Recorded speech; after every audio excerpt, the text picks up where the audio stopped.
반갑습니다, 여러분. 멸종의 기록관에 오신 걸 환영합니다. 저는 오늘 여러분들께 이야기를 들려드릴 큐레이터 은주입니다. 여러분들은 역사를 잊은 민족에게 미래는 없다라는 말 다들 들어보셨나요? 과거를 통해서 배우고 발전하지 않으면 미래는 있을 수 없다는 말인데요.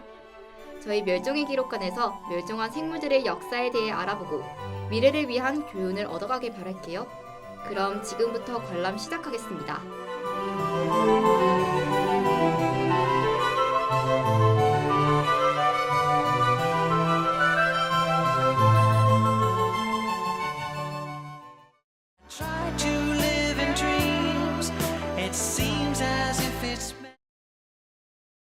그럼 지금부터 제1전시관 멸종대가로 함께 들어가 보겠습니다.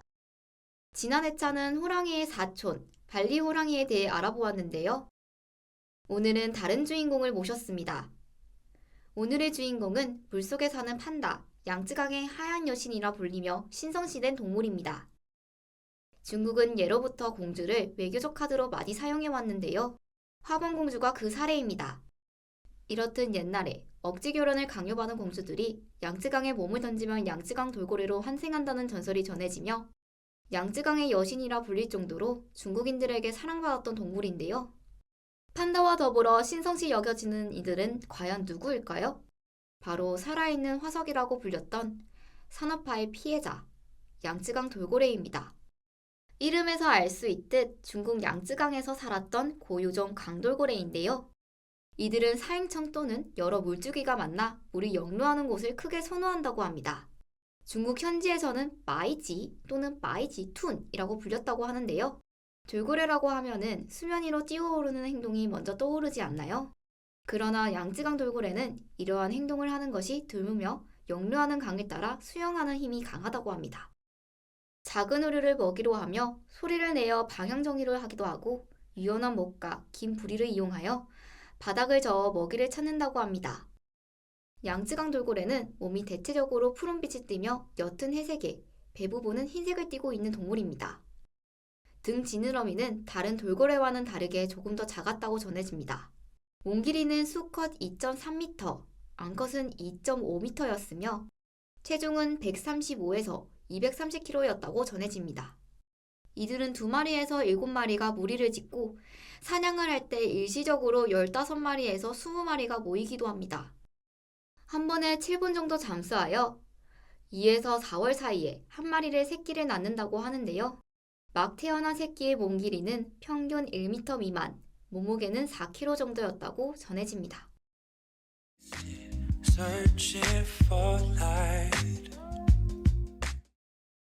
이제 발걸음을 옮겨 제2전시관 멸종위기에 들어가 보겠습니다. 양쯔강의 하얀 여신이었던 양쯔강 돌고래는 왜 멸종하게 되었을까요? 이들이 멸종한 이유를 제2전시관의 기록은 한 단어로 설명할 수 있습니다. 바로 산업화입니다. 중국의 근현대 시기는 한국처럼 매우 복잡한 역사를 가지고 있는데요. 1840년 아편전쟁 패배 이후 중국은 서양의 반식민지로 전락했습니다. 이를 시작으로 1937년부터 1945년의 중일전쟁, 1945년부터 1949년의 국민당과 공산당의 내전인 국공내전을 거치며 엄청난 혼란기를 겪었습니다. 결말은 공산당의 승리로 오늘날 중국은 공산국가가 되었는데요. 당시 중국의 지도자 마오쩌둥은 야심차게 준비한 경제성장 계획인 대약진 운동을 내세웠습니다. 그러나 이 운동은 결과적으로 아사자가 약 2118만 명으로 추정되고 있어요. 즉, 실패한 운동인데요. 아사자 수가 너무 많아 중국 정부가 아직까지도 공식적인 발표를 하고 있지 않습니다.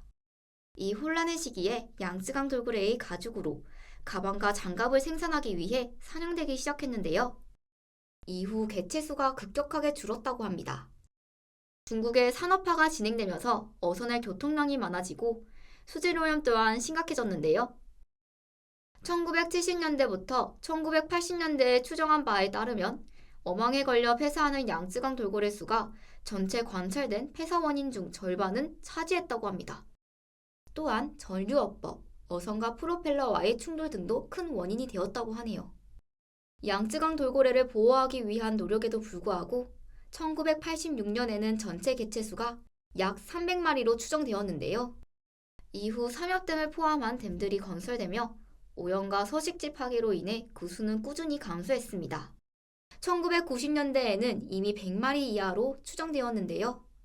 2006년 12월 4일 신화통신사는 30여 명의 학자를 포함한 6주간의 조사 결과 양쯔강 돌고래가 단 한 마리도 관찰되지 않아 기능적으로 멸종한 것으로 추정한다고 밝혔습니다.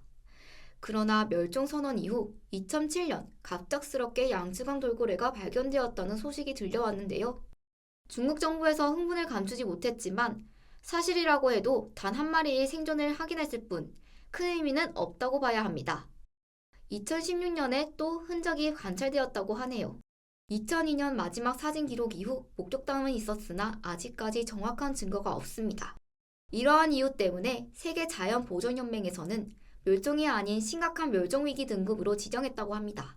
과학자들은 사실상 멸종이거나 일부 개체가 살고 있을 것이다 라는 주장과 양쯔강 살갱이를 잘못 본 것이다 라는 주장이 팽팽하게 맞서고 있다고 합니다.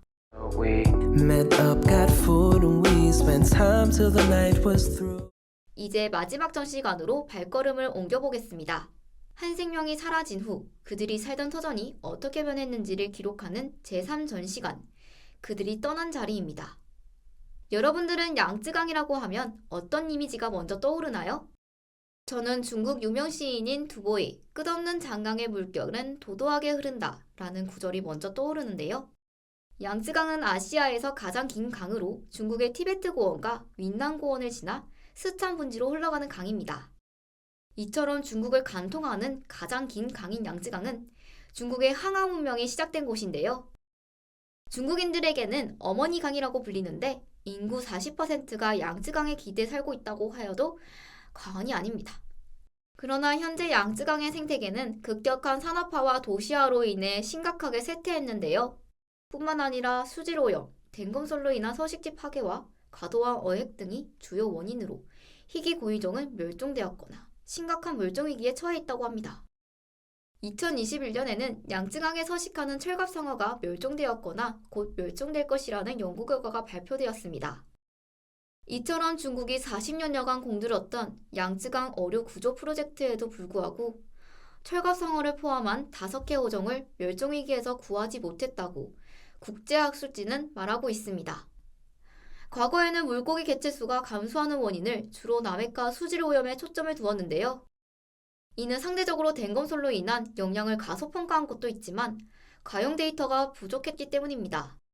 하지만 최근 대규모 댐 인근에서 개체군이 붕괴되거나 멸종되는 사례가 이어지고 있는데요. 즉 댐은 민물과 바다를 오가는 이동성 어류의 길을 막는 가장 큰 원인으로 꼽히고 있습니다.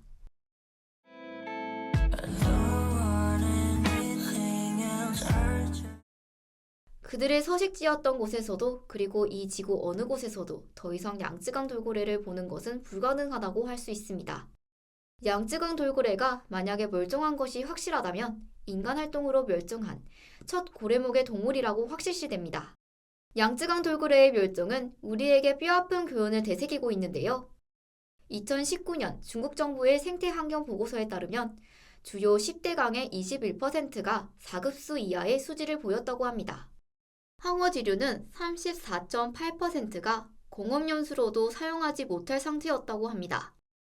2020년에는 양쯔강 332개 수색생물보호구역에서 어획을 전면 금지했습니다. 다음 해에는 중점 수역에서도 10년간 어획을 금지했습니다. 또한 2021년에는 양쯔강 보호 관련 규정을 명문화한 양쯔강 보호법을 제정해 시행했는데요. 이에 양쯔강 강변에는 화학공장을 새로 짓거나 확장할 수 없게 됐습니다. 올해 9월에는 중국 후베이성 우한시가 유네스코와 함께 초강력 규제로 양쯔강 생태계 회복에 힘쓰고 있다고 합니다. 지난 26일 대하문명 글로벌 물안전과 고품질 발전을 주제로 한 2025 대하포럼 개막식을 개최했는데요. 보고서에 따르면 가장 중요한 생태 보물 창고 중 하나인 양쯔강의 생태 보호를 위해 오염 방지 캠페인을 전개하여 환경 파괴를 억제했다고 소개했습니다.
오늘 양쯔강 돌고래의 이야기를 통해 산업화가 어떻게 한 생물을 지구상에서 완전히 사라지게 했는지 들여다보았습니다.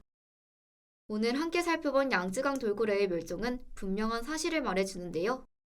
그것은 바로 땡건설이 가져온 나비 효과입니다. 양쯔강 돌고래는 2002년 7월 14일 수컷 치치가 22세로 폐사했는데요. 이러한 이유로 현재까지 생존한 인공사육 개체는 한 마리도 없습니다. 현재 중국 정부에서는 양쯔강 돌고래의 DNA와 세포, 정수를 보존하고 있습니다.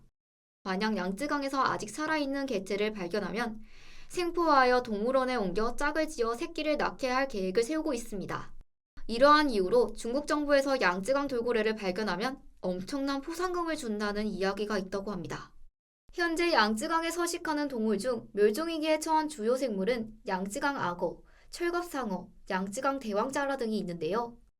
이들은 양쯔강 보호법으로 중국 정부의 집중적인 보호 노력 아래 개체 수를 늘리고 있습니다. 그 결과 중화철갑상어는 인공부화를 통해 수조에서 살아가고 있으며 갈치와 보고, 웃음천사라 불리는 장퉁돌고래도 돌아왔다고 합니다. 아울러 중국 희귀수생동물연구소는 인공부화를 통한 멸종위기종 복원을 추진하고 있습니다.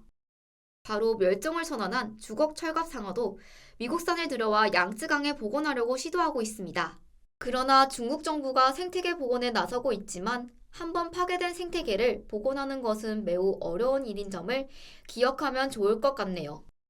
I just wanna be the piece of your mind and need some.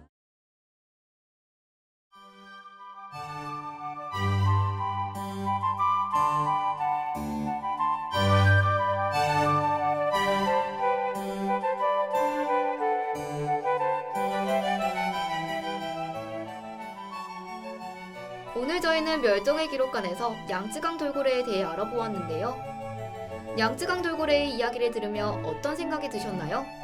그들의 삶과 사라짐을 돌아보는 시간이 생명의 소중함을 다시 한번 느끼는 계기가 되었길 바랍니다.